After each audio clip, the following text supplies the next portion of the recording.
যোগ বলতে আমাদের দেহঘাটের সীমার মধ্যে যে আত্মা আছে, এই আত্মার সাথে বাইরে সর্ববিধ কর্মতার যে কানেকশনটা আছে, এটা যোগ আছে।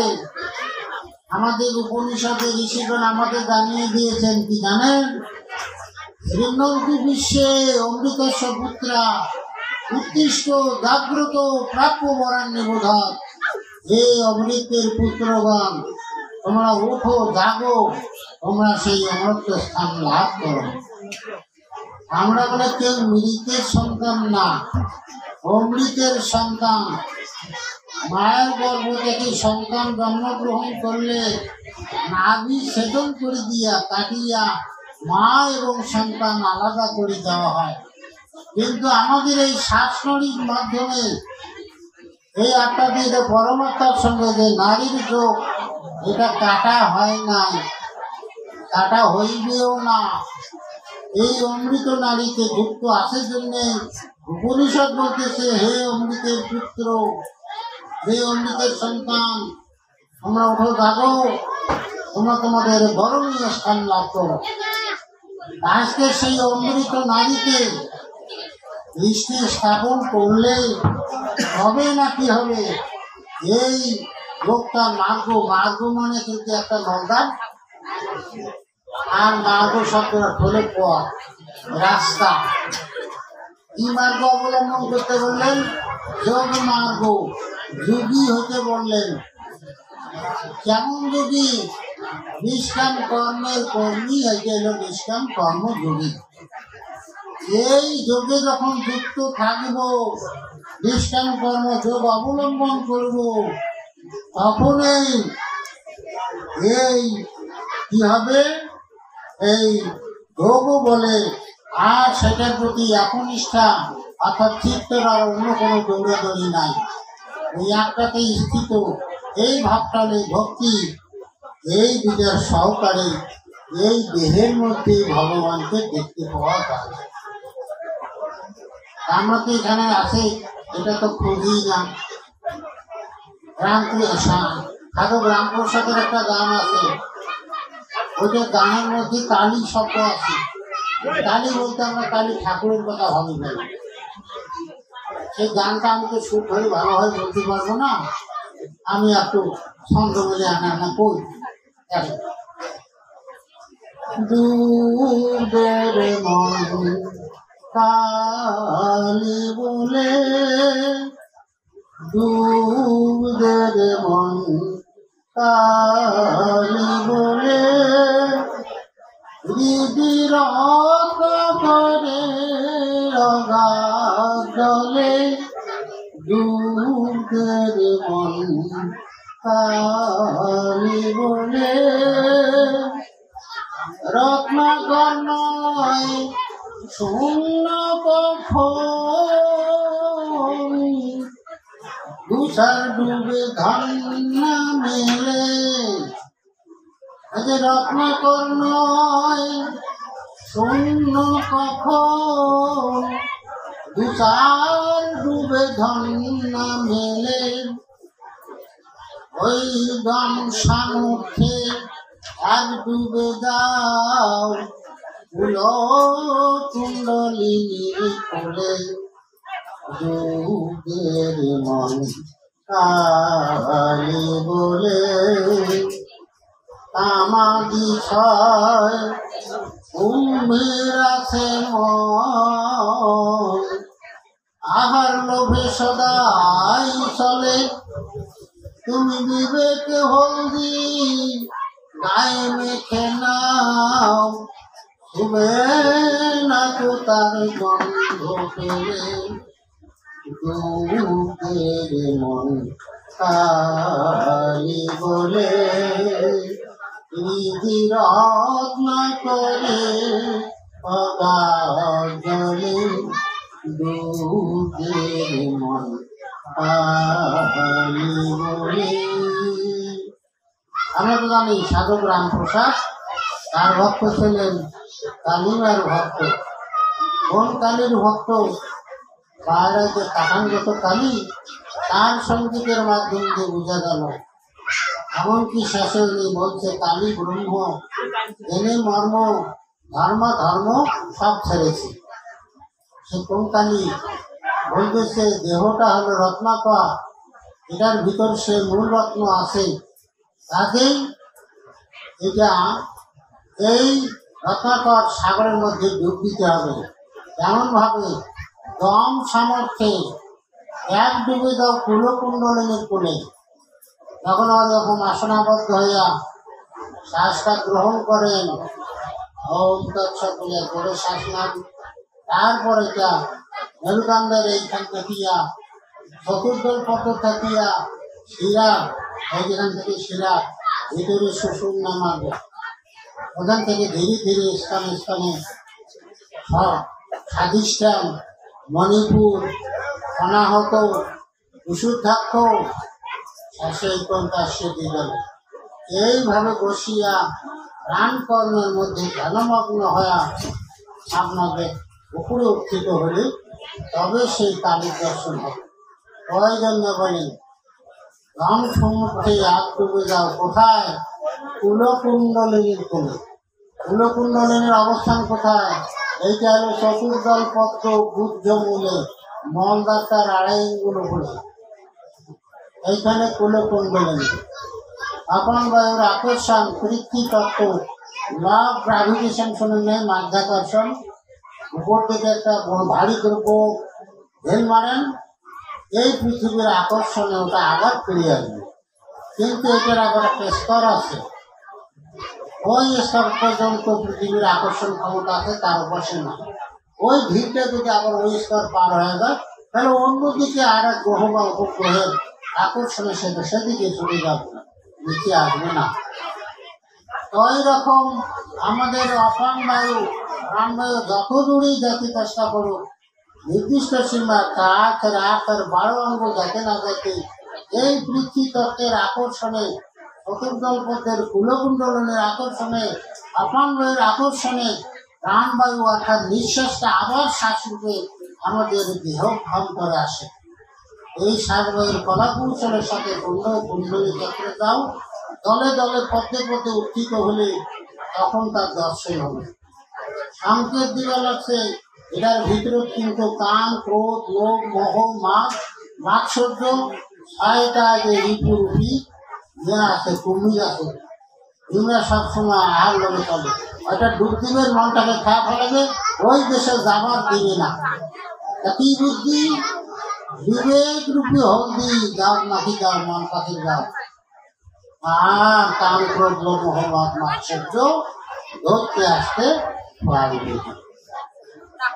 আজকে আসেন এইখানেও এই দেহের মধ্যে আত্মচৈতন্যের প্রভু ভগবানকে দর্শন করতে চাইলে প্রাণ কর্ম প্রাণায়াম ছাড়া অন্য কোনো রাস্তা নাই। এটা বিবেক রূপী হলো, মন পাখের গাছ মাখলে তান্ত্র মহাশ্বর না।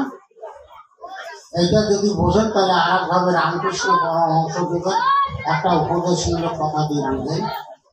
রামকৃষ্ণ পরমহংসদেব বলেছেন, ওই যে নৌকা জলে থাকে দোষ নাই, কিন্তু সাবধান নৌকা জলে জল না উঠে।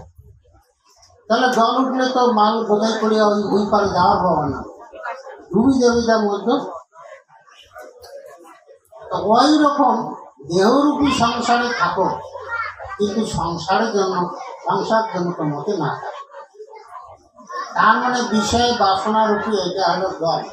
যেমন নয়া নৌকে এখন বানান জাহাজ মাত্রার আলকাতা ট্রাক্টর দিয়ে পটিগুলো দিলে জলন নামাছি, কিছুদিন থাকলে আলকাতার পাওয়ার কমে গেলে কোনটা ফুটে ফুটে হয়, ওই দিক দিয়ে করে জল ফুটে। নৌকার মাঝির ঘর কি করে সেখানে এখন সেফটি চল, এখনো ফাঁক জায়গা দিয়ে জল্পনা সেকতেই থাকে, যাতে বেশি করে উঠিয়ে নৌকাখান ডুবি বলেন না হয়। তো ওই রকম সকাল থেকে শুরু করে রাত্রি ঘুমেতে যাওয়ার পূর্ব পর্যন্ত শব্দ, স্পর্শ, রূপরস, গন্ধরূপী বিষয় সাগরে আমাদের মনকে মত রাখিয়া বিষয় কাজগুলো করতেছি। এইটা যদি বেশি করে তরিতে জল বিষয়রূপী ভর্তি হয় তাকে ডুবে যাবে। এই জন্যে বিষয়রূপী জলকে সেটি ফেলতে হবে। এমন 3 বেলা প্রভু নাম জপে বসলে এইটার বিষয়ের উপরে জলগুলি যেটা এটা বেশি জমা আছে ওগুলো সেটি ফেলা হয়। করতে বলা হয়েছে, আমার ভালো লাগে মাঝে মাঝে চিন্তা করতে, এখনো ধর্ম কোনো ধরি থাকলে মায়েরাই ধরি আছে। সকালবেলা দেরিতে ঘুম থেকে উঠলেও যদি ওই প্রাতকালে, যেমন আজকে এখন হলো এটা আশ্বিন মাস, আশ্বিন মাসের প্রাত পূজা করার নির্দিষ্ট সময় হলো 5:45। 5:45 অনেক মায়ের নাম কি না পূজা করিয়া দেখা যায় 6টা-7টার সময় হলেও তুলসী পাঠনা আনা বসেই ঠাকুর ঘর কোনো এখনো লাগে, গাছ থাকে এখানে ফুল ছিঁড়ি আনে, পরে এখানে ঠাকুর উঠতে এখানে বাতি জ্বালে টুলু দিয়া নম দেয়। সন্ধ্যাবেলা বাতি দেয়, নম দেয়। সন্ধ্যাবেলা বাপের ঘর ফুটে যায়, জানো 4 রকম রাখতে হবে। সকালের পূজাও নেই, সন্ধ্যা পূজাও নেই। এগুলো ধর্মধারী রাখবে কি? আর এইরকম মানসিকতার মাধ্যম দিয়ে ওই দেহটাতে যে শুক্রাণুগুলোর জন্ম হবে ওগুলা কি সাধু হবে? ওগুলার ওই ধর্মকথার জ্ঞানের দিকে তাই সেই খাওয়ার মন যাবে? কোনোদিনই না। আমরা জানেন না, বলা আছে রক্তের দোষ, মানে ফ্যামিলি থেকে পূর্বপুরুষের আচরণ যদি খাওয়া পাওয়ার মধ্যে পাওয়া যায়, এটা রক্তের দোষ। আজকে ওই রকম সাধু সাজার, ওই রকম ভগবত ধামে যাওয়ার বিধিবিধান ঋষির পুত্র বলে দাবি করেন। ঋষিরা 6 বেলা ভগবানের পূজা ধ্যান অনেক বিক্রি করার বিধান দিয়েছিলেন। উচ্চ মানুষের মনোদান কাটিয়ে 3 বেলা করে দিয়েছে, আর 3 বেলা 1 বেলাও করেন না। যার শক্তিতে খান করেন, যার জন্য উপভোগ করেন, তার গুণকীর্তন করেন না, তাহলে কি আপনারা নিমু হারান নন? ক্ষমা করেন, কথাটা একটু খারাপ হয়ে গেল। যেদিন থেকে এই হিন্দুর বাড়ি থেকে 3 বেলা পূজা ধ্যান আমি যাচ্ছি, উঠে গেছে বৈদিক নিয়ম, সেদিন থেকে হিন্দু নষ্ট। আর ইত্যাদি নাচ নাচনা আবুসবি সাংস্কৃতিক তারপরে ফাংশন, এই যে ধর্ম পালনের ভিত্তিভূমি ধরিয়ে আছে হিন্দুদের। কিন্তু মুনি ঋষির বংশধর দাবি করেন, তার আদেশ নির্দেশ উপদেশ পালন করেন না, তাহলে হলেও না সেসব দেখে।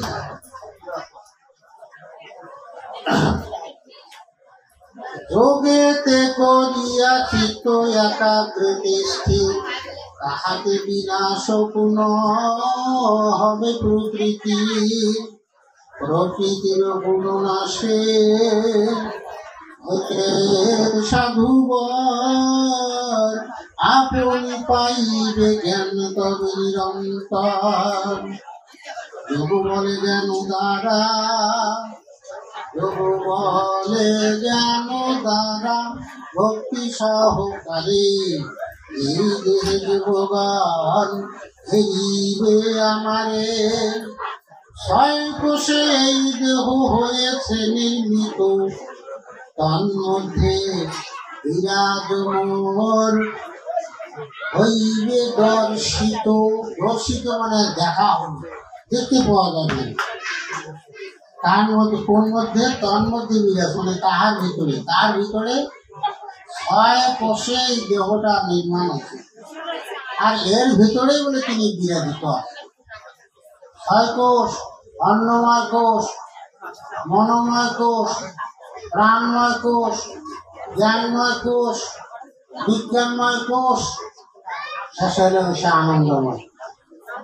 এই 6টা কোষে, কোষ মানে এই যে মাংসের যেগুলো আছে, 6 কোষ নয় কোষ, এই 6 প্রকার কোষে এই দেহটা নির্মিত, এর মধ্যে বলে তিনি আছেন বিরাজিত। মানবে পাবেন? মানলেন? মানবেন তখনই সাধনা আরাধনা জগতে প্রসেস ফর্মুলা প্রক্রিয়া অনুসারে করিয়া যেদিন উপলব্ধি হবে সেদিন মানবেন। বাড়ির যা ওই রকম চিত্তবৃত্তি নিরোধের জন্য, যেমন ওই যে শেষে পরীক্ষিত আসনাবদ্ধ মন স্থির করলে সব জ্ঞান হয় বা কেন মগ্ন হয় দেহ থাকি ব্রহ্মরঙ্গ ভেদ করিয়া চলে গেল। তো এইরকম ভাবে যাওয়ার জন্য সাধন অভ্যাসটা তো করা লাগবে। ওর তো বৈরাগ গুরুদয় হয়েছিল, তাই না? এই 7 দিনে তো মৃত্যু মরা হইবে, তার এগুলো নিয়ে সংসারে ধানাই করে চিন্তা করে লাভ কি? তা ভালো রাজা আসলো, আর কি মাংসাশী আসলো, ওই নিরামিষ ভোজি তো আসলো না। হরিণ শিকার করবার যায় তো এই শ্রমিক মনিক মরা 7 গলার কাছে দিয়ে তো অভিশাপ প্রাপ্ত হইল, 7 দিনের মধ্যে তক্ষক দংশনে মৃত্যু। এই মরণের খবরটা জানিয়ে তো তার বৈরাগ বলতে হয়েছে। কিন্তু শুধু ভক্তবৃন্দ, আমরা জন্মগ্রহণ করেছি, মরণ কিন্তু আমাদের হবে মৃত্যু নিশ্চিত। মৃত্যু পরীক্ষায় আমাদের বসতে হবে।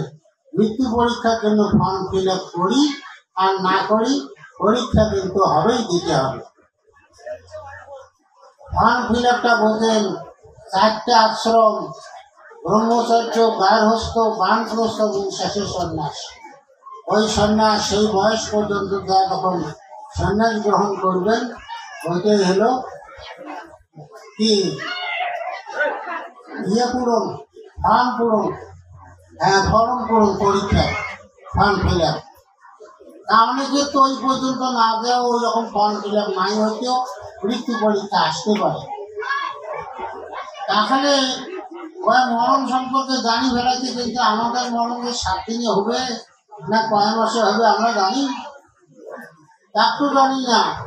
যদি ওই পরীক্ষিতের মতো জানতে পারতাম যে অমুক সালের অত তারিখে অতটার সময় আমার মৃত্যু, তাহলে না হয় সেই সময় কোনো আসতে আর বা আসনাবদ্ধ হয় কেন রকম স্থির হইল, খুশ করে নিঃশ্বাস শোনা করা গেল, চলে গেল। যেহেতু আমাদের মরণের সময় অসময় না, কোন বেলাতে হবে জানি না। ভগবান গীতায় বলে দিয়েছে, মরণ সময়ে তাকে যদি স্মরণ করে মরতে পারি তাহলেই তার ধামে যাব। তা পরীক্ষিত ওই যখন সময় হয়েছে জানি ফেলে যে 7 দিনের এই টাইম এখন অভাব, আর আমার সময় আছে। ওই সময় তিনি ধ্যানমগ্ন হলেন, ধ্যান করতে করতে চলে গেলেন। এই জন্য এইটাই হলো শিক্ষা। ঘরে বসে বসে নিয়মিত যৌগিক আসন মুদ্রা সহকারে সেই জ্ঞানটা অর্জনের চেষ্টা করেন। এইখানে যে শিক্ষাগুলো সুখদেব দিতে আসছিল, দিতে গেছে, সেখানেও কিন্তু ওই জন, নিয়ম, আসন, প্রাণায়াম, প্রত্যাহার, ধারণা, ধ্যান, সমাধি, 7 দিনে 7টা সাধনের কৌশল তাকে শিখেছে। এখন টাইম মতো মৃত্যুটা হবে, সেখানে জমের কি কি, নিয়মের কি কি, আসন কেমন, এই দেখেন করবেন যা দেখে। যে আসনে চিত্ত স্থির হবে, আসনে বসিবে যে ভয়ে ধর্মবীর, যে আসনে চিত্ত তার হইবে স্থির। ওগুলো বলা আছে, প্রথমে আসনে সিদ্ধ, পরে হলো শ্বাসের সিদ্ধ। যেগুলো হলো সুখদেবের শিক্ষাদান, 7 দিনে এইগুলো শিক্ষা করছে, একটা করে স্তর পূর্ণ হয়েছে। আর পরীক্ষা ছিল পূর্ণ করিয়া শেষে ধ্যান সমাধি হলো 8 নম্বর স্টেজ। অর্থাৎ এখান থাকিয়া উঠতে উঠতে দিনের এই পর্যন্ত তখনও অহং মমত্ব থাকে। আর এটা সহস্রার হলো সেই স্থান, এখানে উঠলেন সেই সমাধি দশা। তার কখন আসে আসবে, এইটা প্র্যাকটিস নিয়মিত সবে করলে তবেই তো মরণ আমার যখনই হোক তখনই স্মরণ করে তার ধামে যাইতে পারবো। এই শিক্ষাগুলি তো ভাগবত দিয়েছে, আপনারা পঠন পাঠন করেন।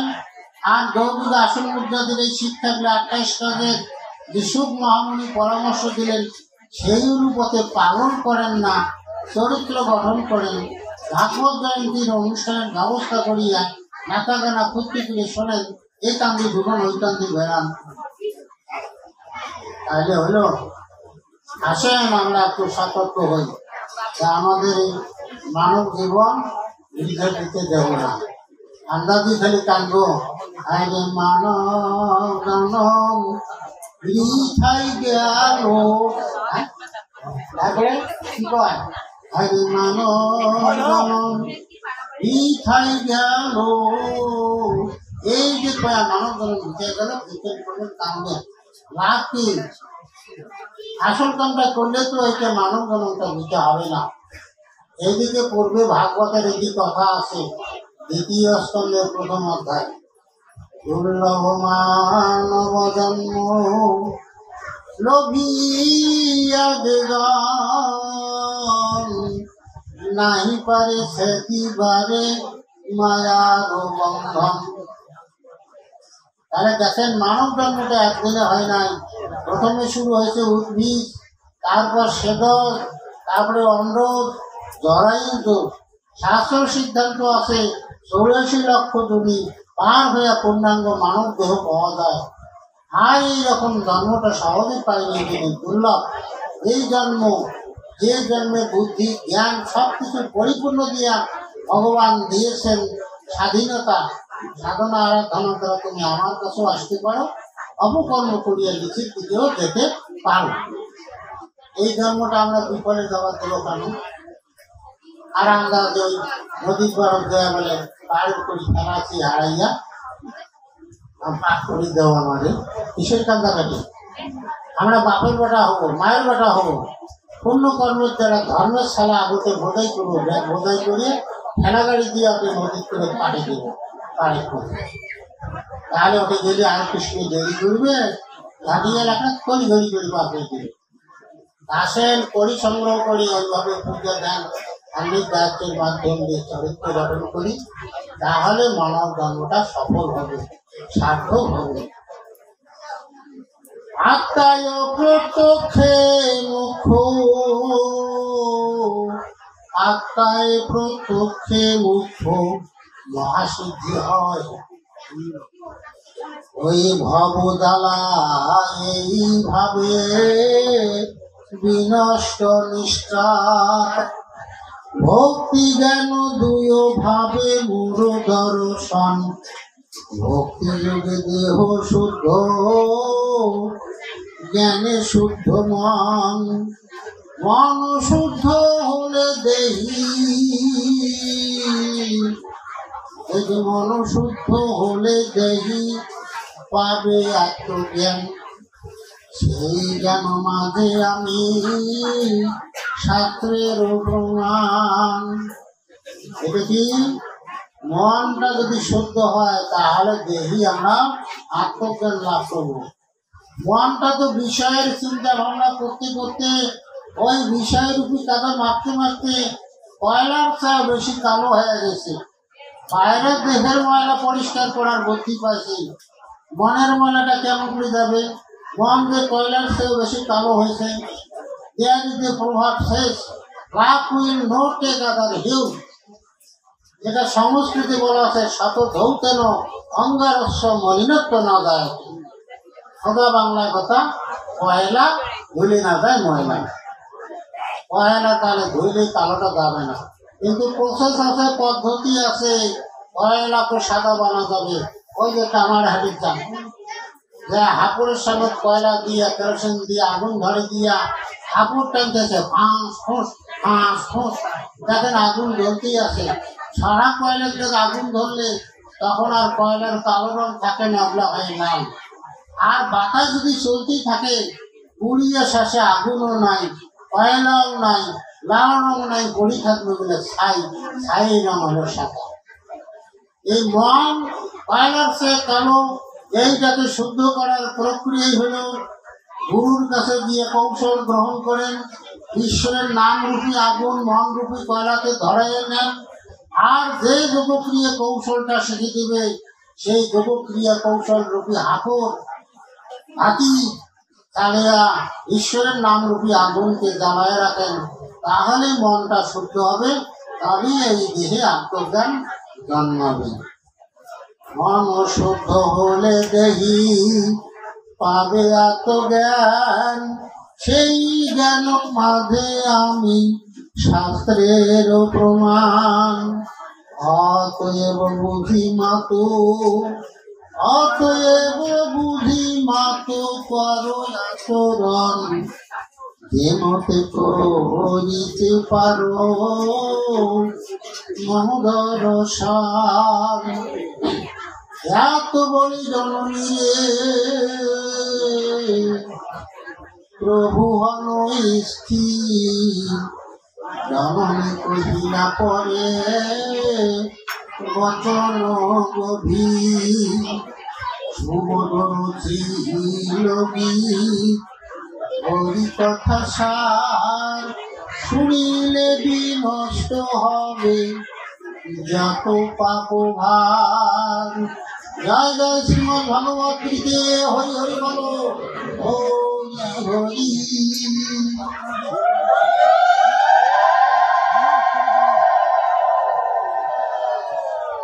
শুধু ভক্তবৃন্দ একটু আগে কিন্তু সারসংক্ষেপ কথা আমি বলেছি। আজকে সপ্তম দিবসে তক্ষক দংশনে যে পরীক্ষিতের মৃত্যুটা সেটা প্রকারে তো আপনাদের বললাম। যম নিয়ম আসন প্রাণায়াম প্রত্যাহার ধারণা ধ্যান এগুলো শিক্ষা দিতে পরীক্ষিত বুঝিয়া আসনাবদ্ধ স্থির হয়ে ধ্যান মগ্ন হল। আর এই অবস্থা আসিয়া সেই তক্ষক দংশন হলে তিনি দেহ থেকে প্রাণটা বহির্গত হয়ে গেল। তা আমরাও কিন্তু 7 দিনের মধ্যেই করবো।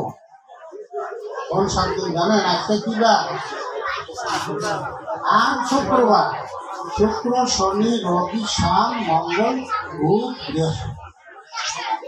7টা বার ছাড়া আর কি বার আছে না? এই 7টা বারের যে কোনো একদিনে যে সময় আমরাও মরবো আসেন এই সকল জানি বুঝিয়া আমরা ধ্যানমগ্ন যাতে হইয়া যাইতে পারি সেই সকল চিত্তবৃত্তি নিরোধের জন্য অষ্টাঙ্গ দৌড়াপনকে অনুসরণ করে আমাদের জীবন ধারণ করি। শুধু ভক্তবৃন্দ অনেক কথা বলছি, বহু মতের পথের নিষ্ঠার ভক্ত যেন থাকতে পারেন।